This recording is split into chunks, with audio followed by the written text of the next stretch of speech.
Good afternoon, ladies and gentlemen. My name is William Swords, and I am the Vice President and past President of Canada-UK Chamber of Commerce.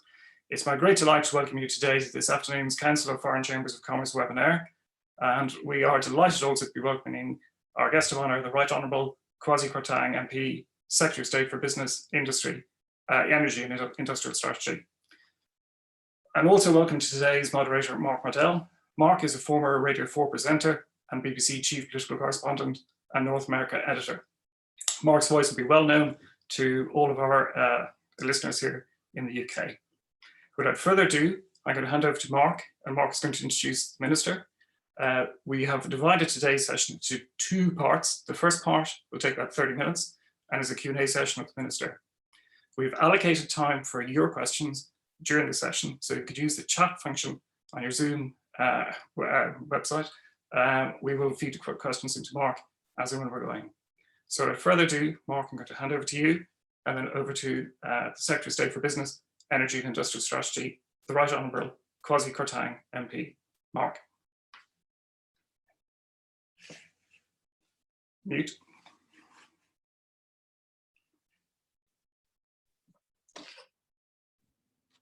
I'm muted. I'm unmuted now. So welcome, Minister. Thank you very much for joining us. He was appointed to the Cabinet as Secretary of State for Business, Energy and Industrial Strategy at the beginning of this year. He's MP for Spelthorne, that's Staines in Surrey to you and me, since 2010. He was also Minister in the Brexit Department during 2019. He's got a doctorate in economic history and has written several books, including Ghosts of Empire, War and Gold, and Thatcher's Trial. I've got loads of questions for you, Minister, but I think you wanted to say a few words first. Just a few words. Thank you very much, Mark. Of course, the one job you omitted was the fact that I was Energy Minister before being appointed Secretary of State, which is obviously very relevant in the context of net zero. Forgive me. I just wanted to say, opening remarks, not only thanking you for giving me the platform today, for which I'm very grateful, but I just wanted to set out the scene as I see it for 2021. And what I'll do is I'll give three reasons why I think 2021 will be a lot more successful, a lot more prosperous than 2020 was. And then I'll talk about my three principal priorities, main themes. And then I'll be very happy to take questions and answers, or answer your questions rather, in the way that you suggested. The three reasons why I think 2021 and the prospects for the UK are actually quite favourable, and we see this in all the confidence data and all the surveys, is boiled down to these reasons, the three reasons. Firstly, I think the vaccine rollout has been extremely successful. So we've got a roadmap for reopening the economy. The incidence of COVID is sharply down. And this was something that I should remind you wasn't at all obvious just 7 or 8 months ago. It wasn't obvious that, certainly last year, it wasn't obvious that we'd even have a vaccine by this time. And nor was it obvious that we would succeed in the rollout. So that's one big advantage that 2021 has over 2020, and it's a cause of hope. The second reason I think relates to Brexit. Now, whichever way you voted or whichever way you argued about Brexit, the key fact, in my view, was that over the last 5 years, one way or the other, there was a huge amount of uncertainty. And as Mark mentioned, I was a junior minister in the Brexit department, so I was sort of had a ringside seat at this. And I have to say, there was complete confusion. I mean, we had 2 years of a hung parliament. We had 2 years in which no deal seemed likely at one point. A second referendum seemed not completely out of the question at another. We had new parties, Change UK. We had people leaving the government on almost a monthly basis. And it was a very unstable time. If you look at the 5 years between when the referendum was launched the campaign was launched in February 2016 and today, there was a huge amount of uncertainty about this Brexit question, about what it would be done, whether it would be delivered, whether we would get a deal. And the fact of the trade deal, imperfect though it is, I mean, everything in this sublunary world is imperfect, but the trade deal isn't perfect, but it does give a measure of closure and certainty to the Brexit question. Things have to be ironed out, no doubt, but it means that it has meant that people are much more inclined, I think, to invest in the UK once that uncertainty of Brexit has been, the cloud of uncertainty has been dispelled. So I think the Brexit deal was something which has added to business confidence this year, as opposed to any of the sort of 3 or 4 years before that. The third issue, which relates very directly to my own experience as a Minister for Energy, and this is key to me, obviously, because it was having been Minister of State for Energy that I was appointed Secretary of State for BEIS. The two were intimately connected. But as Minister of State for Energy, I was very pleased to see the publication of the Energy White Paper, which really defined our goals and our approach to driving net zero. And it's an approach which is widely recognized across the world as being world leading. I was very pleased to see John Kerry 3 weeks ago, who openly praised the efforts we'd made in reducing carbon emissions in the UK. Obviously, we've got COP26, which again demonstrates or gives us the opportunity for leadership in this area. And I think it's something that we're all very proud of. And I was very keen as Energy Minister to see the Energy White Paper published, and also which feeds onto it, or feeds, they're mutually supportive, the Prime Minister's 10-point plan, which he announced in November last year. So those 3 reasons, in summary: the Brexit trade deal, the vaccine rollout, which has been successful, and the net zero, more flesh on the bones of the net zero agenda, to me, make me think that 2021 is a year of optimism and some degree of more certainty and hope. Having mentioned those 3 reasons, I'll talk about my 3 priorities. I look at BEIS, and really the work of BEIS, I think, rests on 3 pillars. And I have an acronym which is impressed to see it on my mind, which is ENZI. So ENZI stands for Enterprise, Net Zero, and Innovation. So enterprise is essentially business, but particularly with a focus on trying to generate new business, new enterprise. And that's a particular focus of mine. And within that, obviously, guiding, helping business through the pandemic towards recovery, and also helping Treasury colleagues, liaising with them about the plan for growth. Those are 2 big priorities.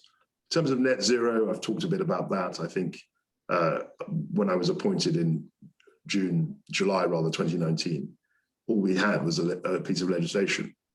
As I've said, I think the Prime Minister's 10-point plan and the Energy White Paper have given more flesh on those bones. And we're in a position where I think we're making a lot of progress on net zero. And that's something which I want to continue, certainly, and drive forward as the Secretary of State for BEIS. And then the third issue is about the innovation, R&D, science.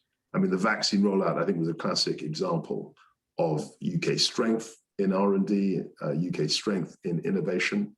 The fact that we saw this pandemic, this virus, we helped come up with an answer, a solution to it, a vaccine against it. And then more critically, we managed to produce and disperse the vaccine, distribute it, get people vaccinated, all within a year. I think was a significant achievement. So innovation is a big part of what I do in BEIS, and that's why in my first week I commissioned an innovation strategy, which is coming out at the end of June. And I think will help frame the debate and drive progress. So we want to do essentially for innovation, what we did for net zero, where in net zero we had an Energy White Paper and a 10-point plan. My view is that innovation could be treated in the same way, with a strategy, and also perhaps 7 or 8 or 10 even points where we want to see progress in, with very clear, measurable deliverables in that space. So energy, net zero, and enterprise, I think, really encapsulates those 3 pillars, encapsulate the work of the department. Clearly, other bits, we deal with ongoing issues relating to things like the steel industry, the post office. There are all sorts of issues that BEIS has to deal with on a kind of firefighting basis, which sometimes can absorb our attention to the detriment of more strategic goals. But that's the nature of government. And BEIS, I'm very pleased to say, finally, finally in the sense that's the coming to the end of my remarks, not finally in the course of history, but BEIS is really at the center of what the government's trying to do. We're very much involved in innovation, as I said. We're involved in delivering net zero. We're involved in the recovery, business recovery, and also trying to redistribute economic opportunity. The whole levelling up agenda is something which BEIS, I'm glad to say, is very focused on. So thank you. Thanks very much, Minister. Thank you very much indeed. Sorry about the omission about the energy job. You're quite right. I mean, it is very, very important. And I was going to, my first question was... It's quite relevant to my current post. Yeah, how much is BEIS really these days about green jobs, green energy? How central is that to your mission? I think it's hugely central. I mean, if you look at and I said this in terms of our role in government, the department's role in government, net zero is clearly a huge part of the government's agenda, as evinced in the Prime Minister's 10-point plan. I think it's a huge issue about levelling up, how you define that, how we can drive that forward in terms of wealth creation, job creation. BEIS is very much involved with that. And then the whole rhetoric around the science superpower in the Prime Minister's vision, that's again something which BEIS is directly involved with, because we are the biggest funders by far of UK science. We fund UKRI, and we're responsible for funding most of the academic, certainly the academic research that takes place in science and innovation and technology. So we're very centrally placed in all of that, and the green agenda, I think, underpins all of that. Before we get on to the critical aim of it all, net zero and dealing with carbon and so on, how realistic is it that this is an economic boost? Because I remember seeing in Obama's America, I remember seeing the European Union all talking about green jobs, and it didn't not happen, but it didn't happen in any big explosive way that they were suggesting. I think it's happening, and it's very real, Mark. I mean, I look back at 2010 when I was elected, and you were good enough to mention the fact that I'd been elected in 2010. If we turn the clock back to 2010 and talked about offshore wind, we would not know what people were talking about if we talked about offshore wind. It seemed like a pipe dream. But what's happened is that today we have offshore wind costs which are a third of what they were even in 2012. Even in 2012, 40% of our electricity came from coal. Today, that percentage is 2%. And there are hundreds and thousands of jobs that are associated with offshore wind. I mean, I go up to Humberside and see the offshore wind farms in the North Sea, off the coast of Lowestoft, in the North Sea generally. And there are hundreds and hundreds of new jobs that simply didn't exist 10 years ago. So I think these green jobs are real. I mean, when people talk about costs, they talk about maybe the cost of shifting from one energy source to another. But there's no doubt that these actual green jobs exist and are generally quite well paid and definitely boost the areas in which they're found. What about net zero? How achievable is it, and is business ready? I think it's a great question. I mean, look, I think I would say, and I've just come from a meeting in number 10 about this, I think there's a chicken and egg issue. I think if you set out clear targets, it's always surprising to me to the extent to which business and private capital flows in the channel that you prescribed. I mean, one of the things that struck me is the EV rollout. So I think we're about to sell the 500,000, forgive me, electric vehicle. Still a long way to go, but even 2 years ago, there were barely a tenth of that number. So there's a huge spike in take-up of green technologies. And a lot of that's being driven by government statements, things like the 10-point plan, the fact that we're going to eliminate the sale of ICEs, internal combustion engine vehicles, post 2030. So there's a huge dynamic role in terms of these statements and direction of travel. And that's why I think actually ultimately net zero is achievable. Now I'm going to go to a question from the audience from Anthony Granger. What is the government's position on where actual carbon emission reduction can be confirmed? His car's 11 years old, emissions are nil. However, the DVLA says I do not qualify for a car tax reduction and referred me to the Treasury. Probably a rather detailed question. It's a very specific question. I mean, forgive me, I don't know the details of your particular car. I don't know quite what the situation is there. What is the, Colin Kawanga, what is the outward-looking strategy for net zero specific to South African trade and AfCFTA? That's a great question. I mean, in terms of South Africa, the real conundrum to crack is South Africa's dependence on coal. And what we have to do with regard to South Africa is help them have a conversation with them, trade with them, but always with the view of trying to move away from dependence on coal to less carbon emitting technologies. In the first instance, I think actually gas. I think if South Africa were to transition away from coal towards the use of natural gas, even though natural gas is carbon intensive, it's nowhere near as carbon intensive as coal.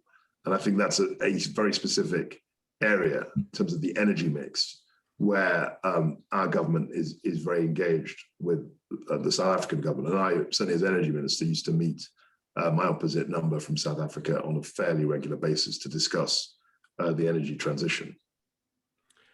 How important is carbon pricing and what are you going to do about that?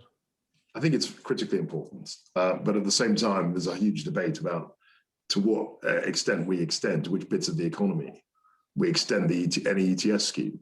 The ETS, as it applies, the trading scheme, emissions trading scheme, applies to a narrow range of producers, carbon emitters, and there's a debate as to whether we should expand that in order to reduce carbon emissions across a wider section of the economy, and that's something that we're always thinking about.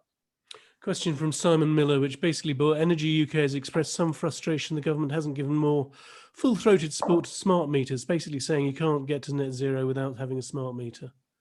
I think we have supported smart meters. I mean, clearly the rollout, and I remember this well in my energy brief, the rollout was impaired or impeded rather by COVID. I think it was difficult to get people, engineers to go around homes and install smart meters. And of course, there was a reluctance while the pandemic was raging. There was a reluctance on people to accept or invite installers into their homes. And that's entirely understandable. But my view is that we're trying to get back onto the smart meter rollout track. And we're working to make up for lost ground. Clearly, we could spend the next 10 hours and we've only got 10 minutes on this subject. So I'm going to move on to innovation. You said you're going to have a strategy out very soon. Can you give us a little sneak preview?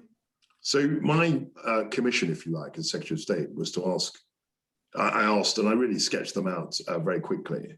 But it seemed to me there were 5 fundamental questions on innovation, which we hadn't really answered. I mean, I was a junior minister and we kept talking about innovation, but it seemed like a very vague concept. So, a quick definition of what it is, what we mean by innovation, because people mean different things. I mean, I'm very specifically focused on what they call translation, so translating pure science into products and economic opportunity. And I think, to me, that's a big part of innovation, but defining it. Are we good at that here? In such a way, well, we're getting better at it, but that's exactly what the strategy is trying to address, how we can get better at it. And the subsequent questions I asked myself were, why is it good? Because it's assumed that it's good, but it'd be good to spell out concretely why it's good. The third thing is, how do we promote it? Having established that it's good, what are the best ways to promote, foster the spirit of innovation to make it happen more readily? The fourth area I think is critical as a country. Which areas do we want to see innovation in? Which areas, if any, do we want to have a kind of blanket approach, or do we want to have a more strategically focused approach in terms of areas that we want to innovate in? Sorry to interrupt you. That's really interesting. I mean, what is the balance of arguments? Because innovation is clearly good wherever it is, but you think it might be better focused in certain areas. Yeah, I mean, I'm sorry not to have gone through all 5 of them, but that's you're reliving your BBC interviewer days. But that's fine. I don't mind you interrupting me. But specifically, it's a good question. If you want to have innovation, I think you've got to have a sense as a country what areas you think you might innovate to best advantage in. Because I think the way that the world is constituted, and the way Britain is, I mean, we're not a country with limitless resources that can invest across the whole piece in every single cutting edge technology. We've got to have a view as a nation on which areas we think we can get best, we can do best. So the whole notion of comparative advantage, I think, is really important when developing an innovation strategy. A classic example of this is the Office of Life Sciences, the whole life sciences agenda. That's clearly something where we're world leading, where we would want to drive innovation in. There are other areas, I'm not going to mention them, but there are other areas where we're probably not as well leading in. And it doesn't make sense to have a strategy that doesn't actually focus. As a colleague, ministerial colleague says, you can't hug everybody. You can't be brilliant at everything. That's not a strategy. What you have to do is work out what things you would like to be good at, and particularly what things you are good at that you want to improve. Question from Ian Howells. The vaccination development and rollout has been a great achievement, yet Vacutech felt they had to list on NASDAQ. What needs to be done to encourage UK funds to be invested in UK innovation? I think this is a really big issue, and actually it's something which I think our innovation strategy will be addressing. And that's simply this. We're quite good at startups, and we're very good at fundamental science.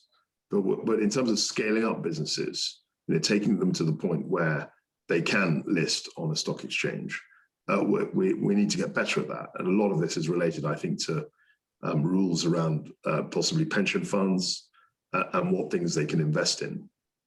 But also it's about the kind of entrepreneurial culture, access to finance, all these things which have really been an issue for a long time, and we're answering those questions. I think trying to leverage private capital into R&D is another area where we could improve, and these are exactly the questions that the innovation strategy is trying to address. So you've got an innovation strategy coming out. What happened to the industrial strategy? So the industrial strategy, that was my point about it. I said on the floor of the House of Commons that it was a pudding without a theme. There were 17, I've got it here actually, the industrial strategy. And there are two issues with it. One is that this old industrial strategy came out at the end of 2017, which for the reasons I said at the beginning might as well have happened 30 years ago. In 2017, we didn't have a Brexit deal. We knew nothing about COVID-19, and we hadn't even legislated for net zero. It's a completely different world. So it was very quickly apparent that we would either have to, one way or another, we would have to jettison the industrial strategy of 2017. So the question then became, do we jettison it and call it something else? Or do we jettison it and just simply call it the same thing, but say it's Industrial Strategy 2.0? Finally balanced argument, but we took the view that we should rebrand it. We're rebranding it in the form of the Plan for Growth. A lot of the things in it we're still continuing. But as I say, the industrialists who sounded disappointed by the scrapping of it shouldn't be. No, I don't think, and I've spent a lot of time in the last few months saying that they shouldn't be. I mean, they were clearly disappointed. I mean, if you scrap anything, people are disappointed. And clearly the Industrial Strategy Council were disappointed. But I said to them, and Andy, who was the chair of it, Andy Haldane, I said very clearly that we had to do something different because it was a different time. And the question then became a binary one. Do we call it the same thing or not? We decided to call it something else. And we're moving ahead with that. Question from Ros Morris. How important do you think the new Advanced Research and Innovation Agency will be? I think it's really important. I think what it does is that it gives another another avenue to funding fundamental research in innovation. The issue at the moment is that we're very good at fundamental science. We're very good. We've got great academics, great universities, but we don't have the diversity of institutions that certainly they have in the United States. And I think having ARIA is really just the first step in having a wider range of institutions which can do two things. One, they can hook in private capital, private investment, which needs to happen.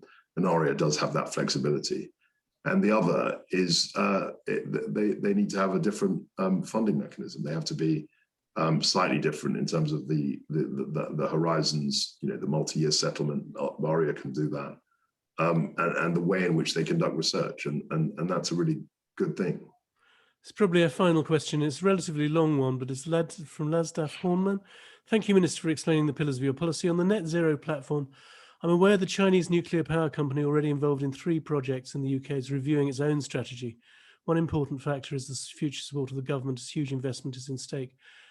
How soon do you think the government's position will be clarified for the stakeholders? Is it becoming more of a problem than a solution in view of the current relationship with China? And clearly, well, there are lots of different things here. The 3, I guess the 3 sites that were alluded to are Hinkley Point C, which is going reasonably well, where CGN have co-invested with EDF, which is the bigger partner, and we speak very regularly, I do, and the Chancellor does, to EDF, and that's due to be delivered in 2025, and we want that to happen. I think it might have been pushed back to early 2026, but we're still on track for that. There's an issue relating to Sizewell C. We're still negotiating with EDF in this instance about taking that forward. And I think the third site that was probably being alluded to was Bradwell. And that's further away in the sense that our policy states very clearly that we need to have a decision on further large-scale nuclear. Hinkley's been decided upon, Hinkley Point C, a further large-scale nuclear plant before 2025. And Sizewell C is very much in the frame for that. And then there'll be further conversations about Bradwell. And actually, if you look at Sizewell C, it's still an open question as to who the other equity investors will be, and the size of their investment. Yes, EDF will take the charge on it, but there's still a wider conversation about the investor base. So, in answer to your question, we're absolutely committed to more large-scale nuclear, but it's an open question as to where the investors are going to be coming from. Final, very broad question. Build Back Better is a great slogan. What to you is its core? What does it actually mean in practice? So better is greener. That's a fundamental thing. In 2008, you will remember we had a financial crisis. We built back in part from it, but nobody was talking about or very few people were talking about sustainability at that point. We were just interested in getting the economy up and running again. This time, there's a real deliberate focus on sustainable technologies, decarbonization, as part of the process of recovery. So that's one area where it's better. The second area, among others, is in terms of the whole levelling up agenda. The view last time, the contention was that as there was economic recovery, it was fairly uneven in terms of its geographical spread. So building back better means you have recovery, but it's more evenly distributed across the UK. So that's, again, building back better. So greener and levelling up, the green agenda and the levelling up agenda, I think, feed directly into this concept of building back better. Thank you very much for your time, Minister, and I'm going to hand back to William for a moment. Thank you very much. I'm going to have to leave you now, but thank you. Bye. Thank you. Bye. A very great thank you, Secretary of State, from the Council of Foreign Chambers of Commerce here today. We have over 20 plus bilateral members, and we host a regular series of webinars. Full details will be on our website. And now we move into the second part of our webinar this afternoon, which is going to be a roundtable debate hosted by Mark with 3 superb invited guest panelists. Their details and all of the details of today's event will be on our website shortly after this event concludes. A very quick word, Stephanie Flanders is Senior Executive Editor for Economics and Head of Bloomberg Economics. Stephanie will be well known to people from her time on the BBC. Joining Stephanie, we also have Tara McGeehan. Tara is President of CGI UK. CGI, for those of you who don't know, have over 6,000 employees in the United Kingdom. Joining Stephanie and Tara, we have Ulrika Kwasi. Ulrika is the Global Vice President, Customer Solutions, Renewables and Energy Solutions from Shell. It's a fantastic panel to take us through and to analyse what the Secretary of State was saying and maybe critique some of the points. And I think people will also be very happy that we seem to have an industrial strategy reappearing under a new branding at some stage in the not so distant future. So without further ado, I'm going to hand back to Mark, and Mark, please take us forward. Thank you very much, William. And I'll also say we've got lots of questions came in that I didn't have a chance to put to the Minister, so I'm going to put some of those to the panel where appropriate. But I wanted to start off with you, Stephanie. I know you were very concerned about the lack of an industrial strategy or the disappearance of it. Are you now reassured and happy? Well, I still think it. So the if you take the minister at face value, it's obviously no one can complain if you've just changed the name of something. But I think there was slightly more symbolism involved in the phrase industrial strategy, and indeed in the disbanding of the council. I mean, the whole.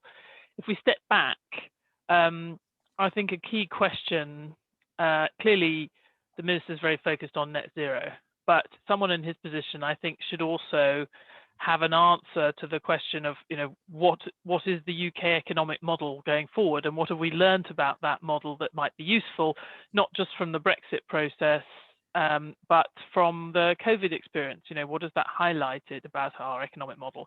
And one of the things that seemed to me quite clear from the last few years, or many years really, looking at the UK economy, but also from how we saw the costs of COVID distributed, was that we do lack a sort of joined up approach to economic growth in this country. We've been very dependent on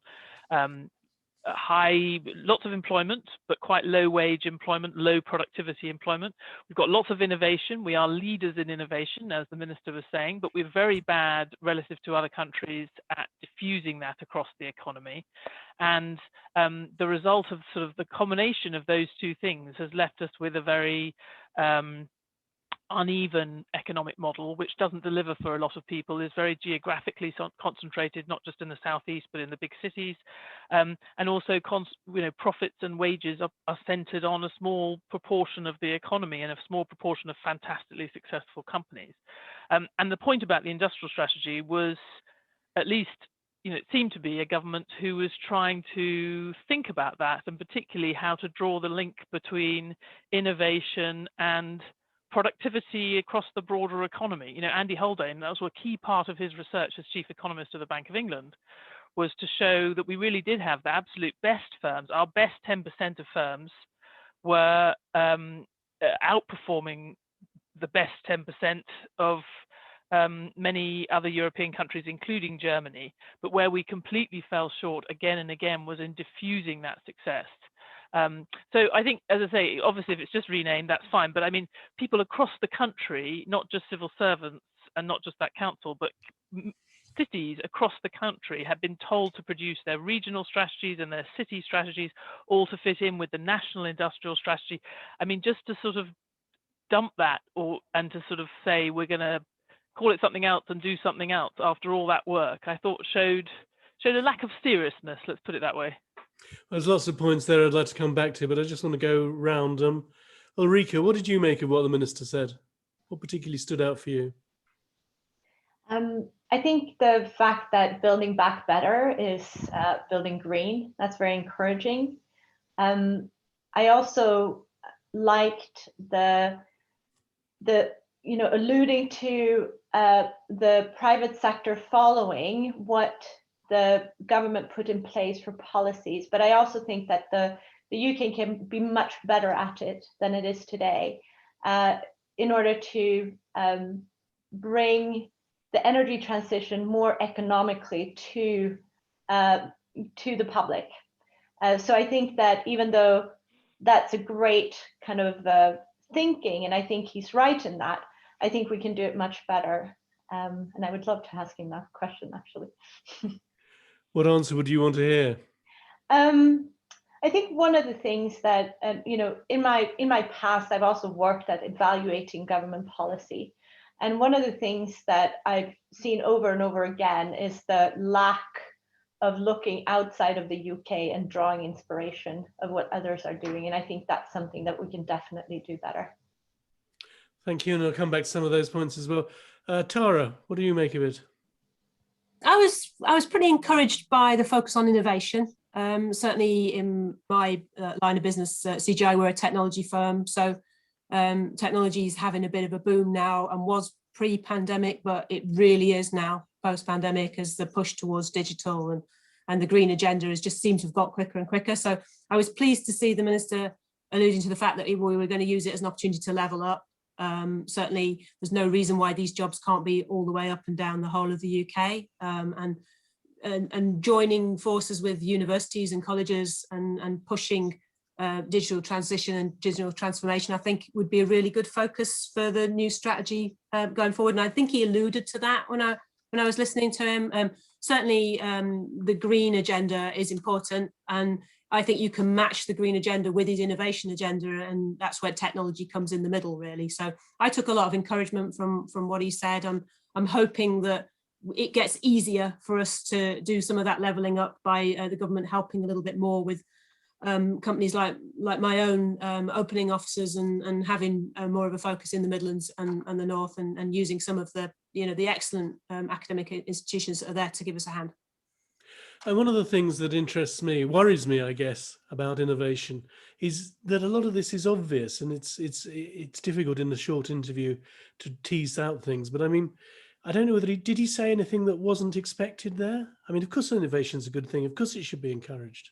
I think he sort of alluded to the fact that that there would be more tools to help small innovative ideas become bigger ones. And that point when firms feel that they have to leave the UK to grow, I think he was alluding to the fact that maybe there'd be more help and assistance. But I don't think he didn't really give any steer on how innovation would be created in the first place. It was more a kind of a incubator, nurturing type of thing. I think that's what he was. So that's certainly what I took from what he was saying. I mean, what was missing, I thought, Mark, was the push on data now and the drive to having data available to us all. We do a lot of work with the European Space Agency, for example, and there's lots and lots of additional data about what's going on in the world that will make innovation go even quicker, because how you use that data should be able to assist you in your jobs and how you move forward. And I thought he didn't really talk to much of the kind of digital side of innovation, but that was a little disappointing.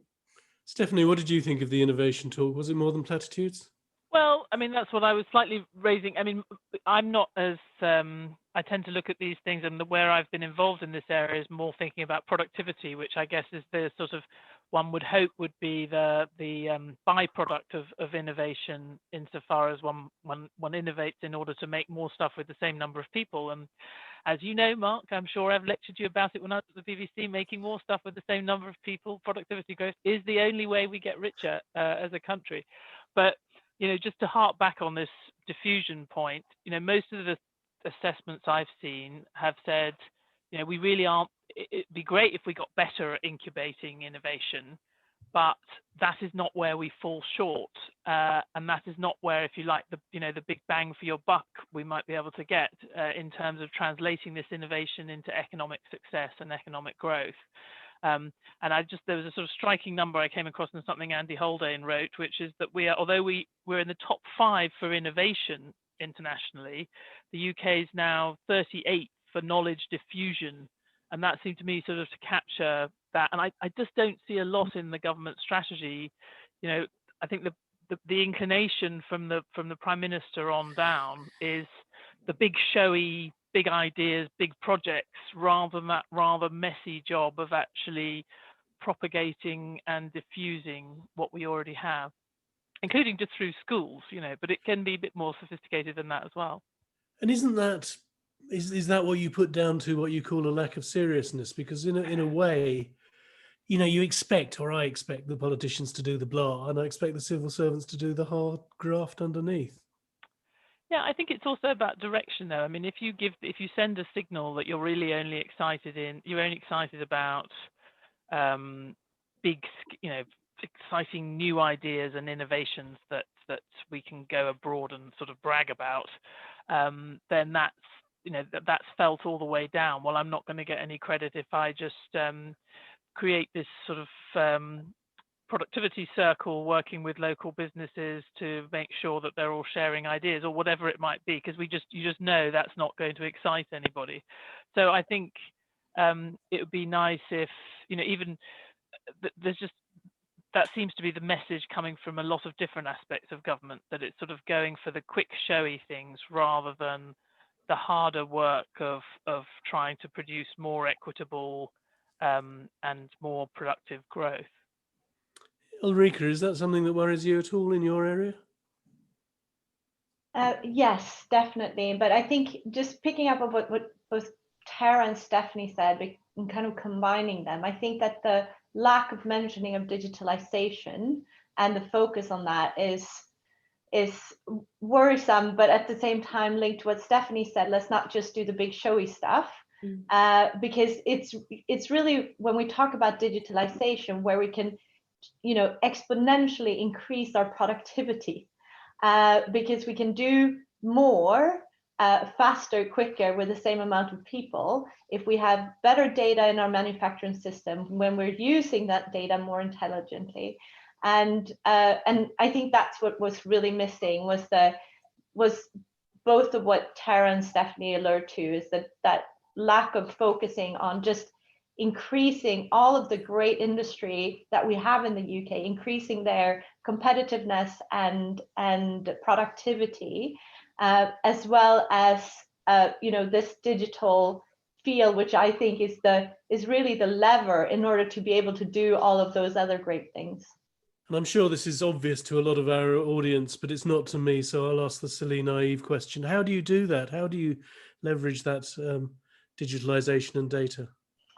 I think, especially in manufacturing industry, today they already collect a lot of data, but they're also missing to collect a lot of data. But even today, there's not a lot of companies that knows how to use the data and draw out the intelligence that sits in the data and do things better, faster, quicker. So those type of artificial intelligence type of tools, we can draw out learnings from your own manufacturing process so that you can operate that more efficiently, using less energy, more cost effectively, higher quality products. That's something that hasn't yet been adapted across the board in industry. And you often talk about digitalization or Industry 2.0, which is all about the digitalization of industry. And I think that there's definitely a lot of work we can do that with our small and medium-sized companies, and we have a lot of in this country that are just struggling to take all the data that they have and turn it into a tool that they can use to improve their manufacturing processes. I couldn't agree more. I think the tooling that's available now is phenomenal around artificial intelligence and machine learning that big companies can get their arms around, and the country needs to bring that knowledge to the small and medium-sized enterprises so that they can build their businesses and increase, as Stephanie was saying, their productivity as well, so that they are getting more of what's readily available for the bigger organizations as easily, because a lot of the clever thinking's been done in that space now, so it's more productionized, and the challenge really is to bring those skills to the people. It's the next generation of jobs, really. Bring those skills to people that can use them quite quickly, and then frees up the data so that you can start making clever decisions. So totally agree with Ulrika.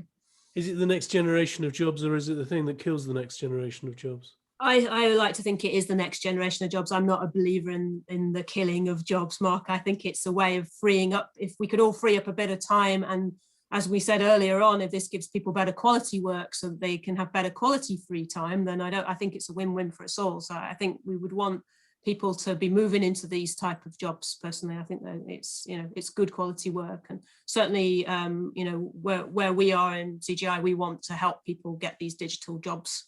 The UK wants that kind of work. I'm sure they do. Stephanie, I wanted to move. Sorry. Can I just say on the digitalization, yeah, sure. I do think it's fascinating. I mean, again, on the subject of sort of impact of COVID and what COVID has also revealed, digitalization, we're demonstrating it right here to some extent. I mean, there has been an acceleration of some of the developments that we might have expected to see over 5 to 10 years, whether it's telemedicine or all those things.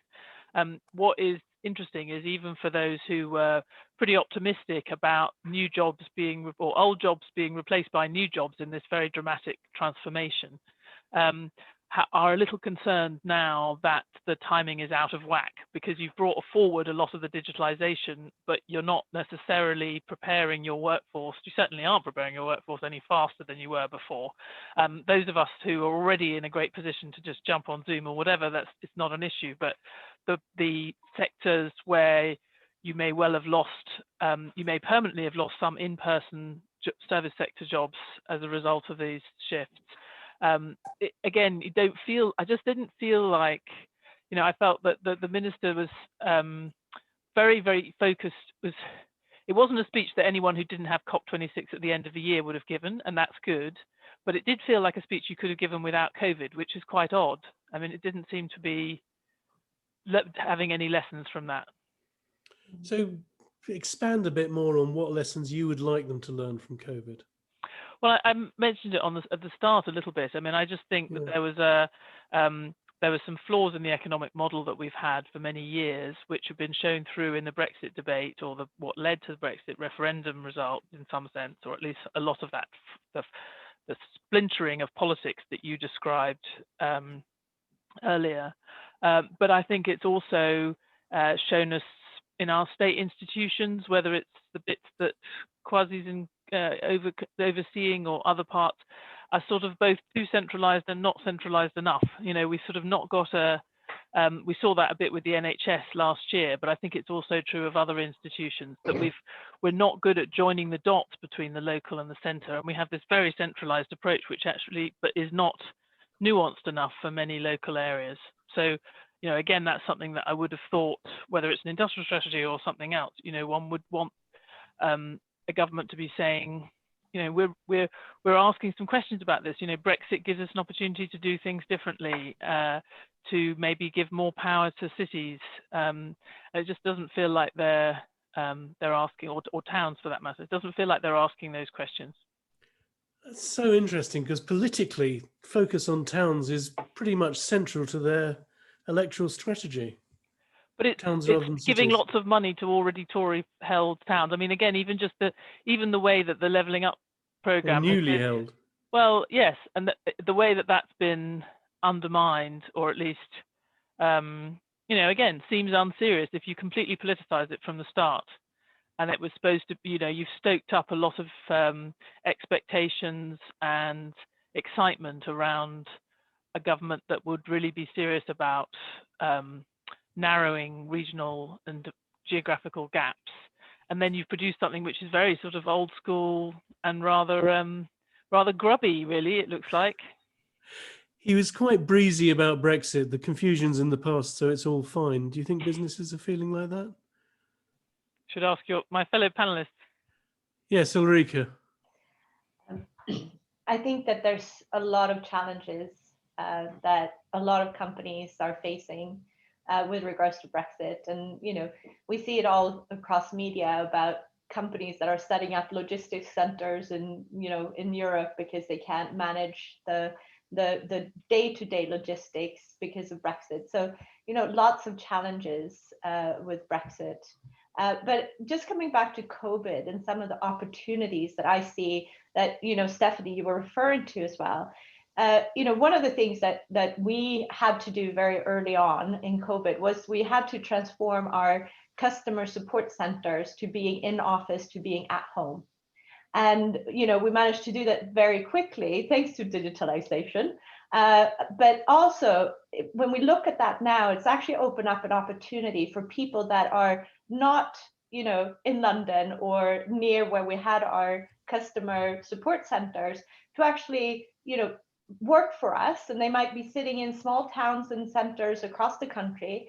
It also opens up opportunities for people that might have disabilities that would have struggled to travel into a work location. So some of these, you know, COVID positive stories, I think that the government are missing the point of driving policy around that as well. I mean, what we heard early on was, you know, at certain points in the whole COVID story was go back to work at a certain point.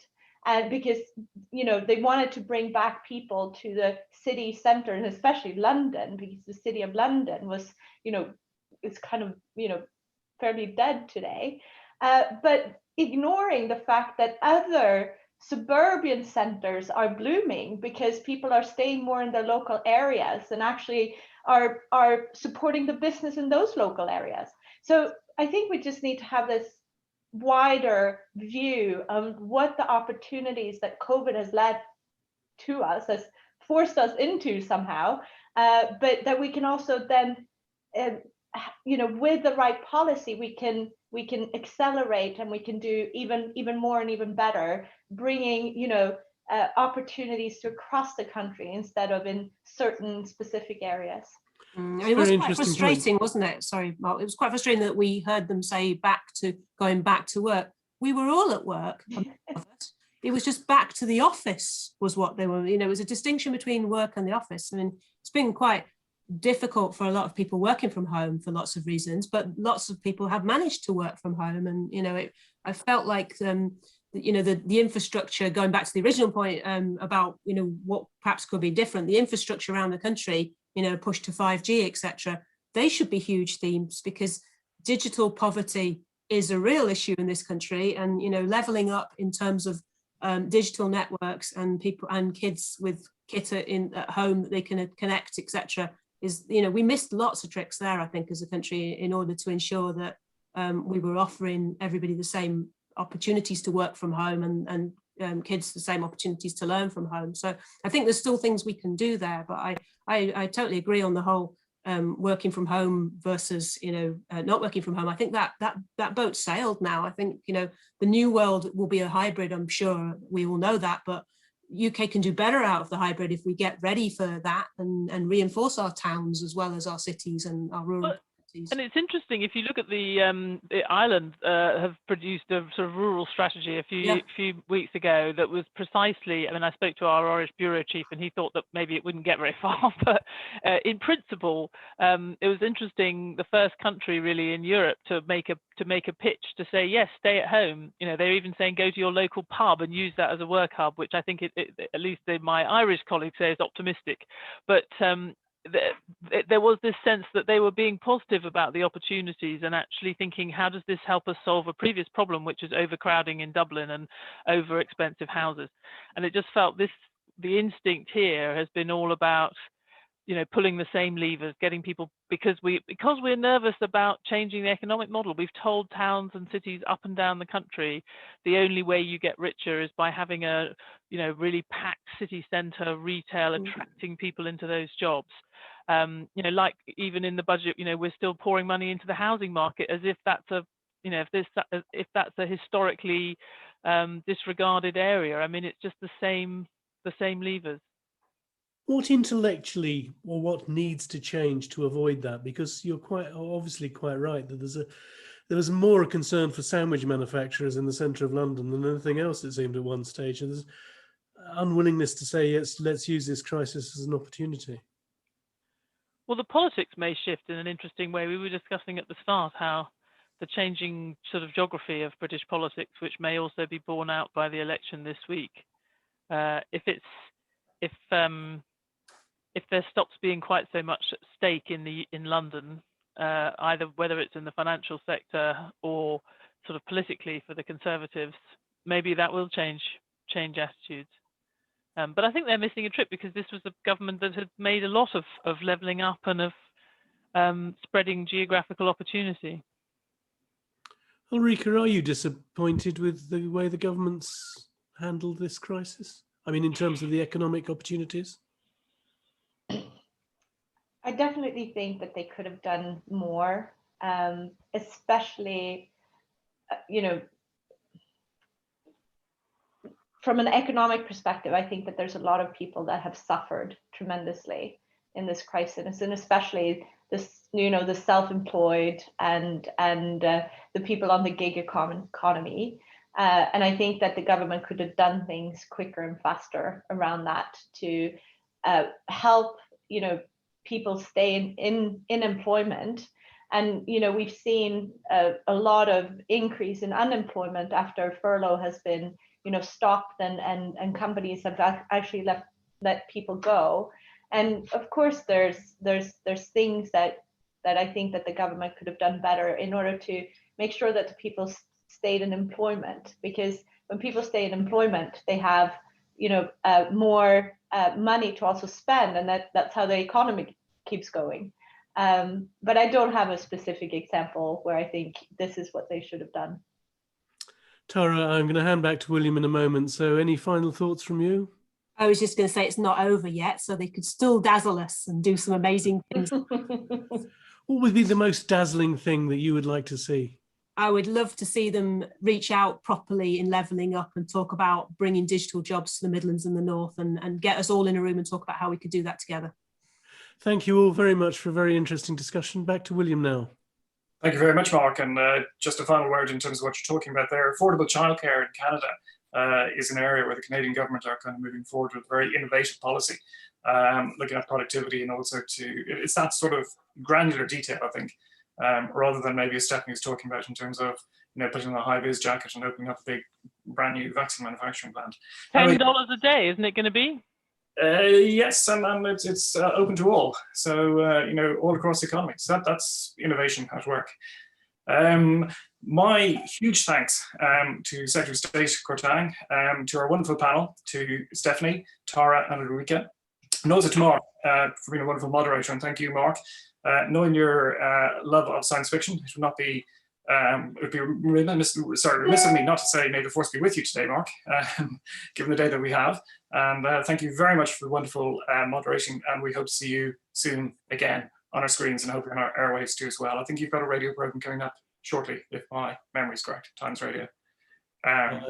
That's gone, but I've got a new documentary on the BBC fairly well at the end of July. Looking forward to that. Thank you, Mark.